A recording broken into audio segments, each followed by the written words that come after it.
手で胸を押して吉田さん片手で開けましょう。もっとちゃんとベースまた立ちましょう。すぐ立つ立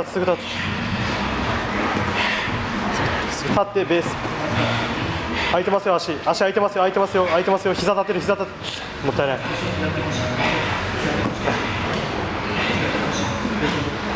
立ったらすぐベースもう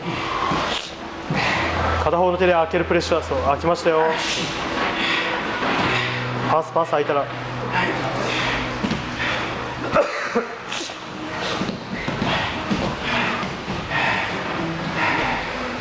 さんは何もいません。